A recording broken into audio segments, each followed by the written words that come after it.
guest edition of Finding Our Greyhound Groove. So I have two fantastic people who are a part of Jones County School District here with us today. And I'm going to let you introduce yourself. Ms. Caldwell, tell us a little bit about yourself and then introduce your guest. So I am Linda Caldwell. I am the Jones County Deaf, Hard of Hearing teacher, and I go to all the schools and see students who have some hearing loss. And this is Blake, one of my very favorite students. I'm Blake. I go to Jones County High School, and this is my hearing and hard of teacher, and I do pretty good at what I do, and stay happy. Well, Blake, let me just tell you, Ms. Caldwell came in, she had rave reviews, and she says you are hugely successful in what you do. And so you're talking about deaf and hard of hearing, but we have some students who may have other accommodations, maybe like a read aloud accommodation, things like that. Tell us a little bit about yourself and what you do that makes you successful. So, I mean, it's the same thing every day. I get up and I put my hearing aids on and I go on through my day. And if there's something I can't hear, I just, hey, what'd you say? Or can you repeat that, please? Or something to do with that I'm doing, or just normal things, everyday thing that I put it out there where I can't hear, and I have hearing aids, so it's a normal thing to me. You know, what made him stand out above all others for me is he recognizes that he needs support in a certain area, and there's accommodations embedded into our documents that help him at school. And a lot of students, and I would even venture to say most students, the teacher is the one who says, come on, you need to use your repeat directions, you need to, but Blake recognizes that where areas he's not as strong in, and he independently uses those. And not only that, he just organically became an ambassador throughout the whole entire school system, talking to other students and encouraging them to accept whatever their uniqueness is, and if there's areas that we can support them, he encourages them to do it. Can you talk just a second about going to Turner Woods or Grace Station and encouraging students there? Like, what are some things that they told you and how you've helped them? So the elementary school that I went to was Turner Woods Elementary. I've always went to class, and my hard of hearing teacher then would always pull me out. Well, all my friends in the class, they're looking at me. I get embarrassed, I think something bad about me or whatever. And then throughout the middle school and then high school, it changes over time, and I realize it's not about what others think, and it's about what I need to go through and use my accommodations and just, do what I need to do and get through it. Oh, that's what I'm talking about right there. That's what I'm talking about right there. And that's what Ms. Caldwell shared, and what sets you apart from others is your willingness to encourage others to do the same thing. And so that's why Ms. Caldwell felt like you would be the best first guest addition for Greyhound Groove, because we have students in our district who may see disability as a deficit.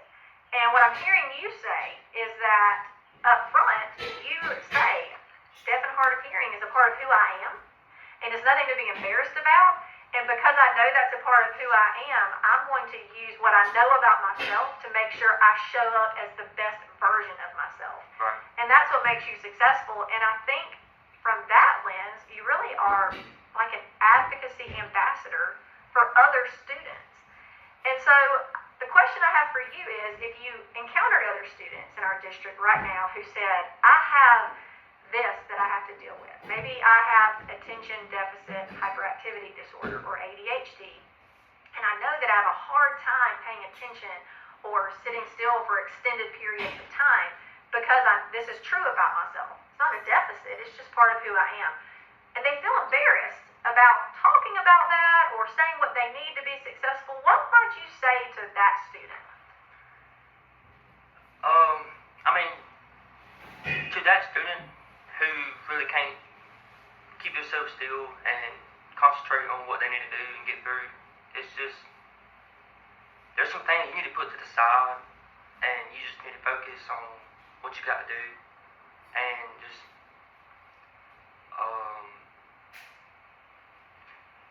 what do I say? Just use those accommodations, right? Should they be embarrassed about, like, if I need to stand up while I'm working, is that something that I should be embarrassed of? No, I mean, anything you have to do your work, you shouldn't be embarrassed. It shouldn't have been anything that somebody should be thinking about that affects you. So, I mean, do what you have to do and you can get through, you know. Like, And just use your accommodations. But Blake also, through Jones County School System, has done football in the past. What all things have you done in the school system? You did at the middle school, you did stuff. He's been on honor roll before. He doesn't let things hold him back at all. Back when I played football in middle school, you know, every time I hit someone or someone hits me, my hearing aids would, you know, come out or whatever. So me and my mom went to like some academy or Dick's or whatever sport place, and I got one of those headbands, and I put my hearing aids in the headbands so I can continue playing without my hearing aids falling out. And I've always played baseball and golf and showing cows. Been showing cows for 3 years. I've always wrestled cows and worked cows and, you know, worked with my daddy and just I've always did a lot of things.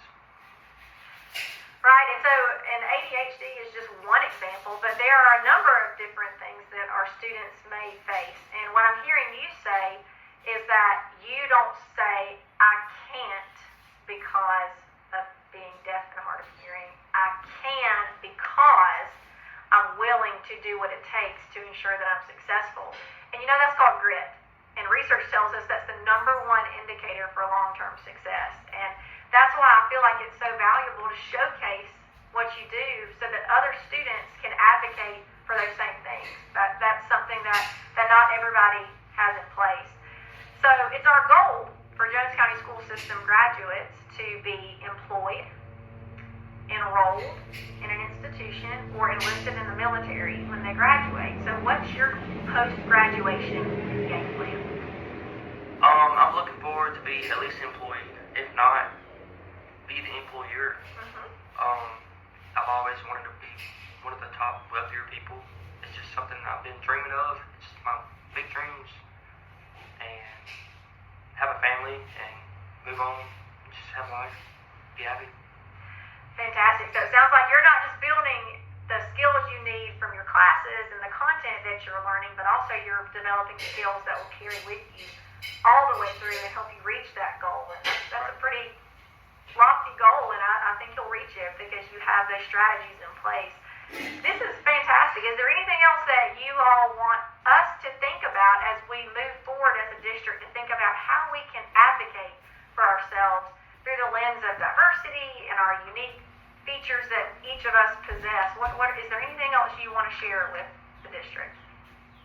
I mean, ultimately, the goal of all of us as educators is to equip them so that they can independently take on what we're offering them. And it would be the gold standard as we move them along the grades. We fade out what we need to do as educators, and they take on, as a student, as Blake has, the responsibility of just making the accommodations part of who he is. And he does that in his job. His parents are the bomb as far as just encouraging him and any setback or anything that could potentially be, it's never a problem. They just find the next solution. And this happened with Blake talking to other students in other schools just organically. It wasn't even something we came up with, but now students throughout this district ask to talk to Blake. They asked me to talk to Blake. And so, I mean, I just can't be, I'm just proud of him. I'm just proud of him. And that's all I have to say. Well, we see that, and I see that the two of you are working together, not just to make sure that you're successful, but to pay it forward and make sure other students are successful. So we thank you for giving us time today. Teachers, as you're out there watching, or leaders, I want you to know Ms. Caldwell and Blake are here, and they are wanting to act as advocacy ambassadors. So if you have students in your classroom who struggle with mental health issues, or have a unique disability, or just a personality feature that may be difficult to navigate, it's so exciting to know that in our district, right here in house, we have experts in the area of self-advocacy. And so we invite you to reach out to either of these two people you see sitting before you. And we also invite you, teachers and leaders across the district, if you have an opportunity that we need to know about as a district and you would like to be featured on Greyhound Groove, we invite you to be guest edition number 2. This is guest edition number 1. And we are so excited to continue to propel the wins for each and every individual. Please know that all of us are here to help you self-advocate, and we thank you for tuning in.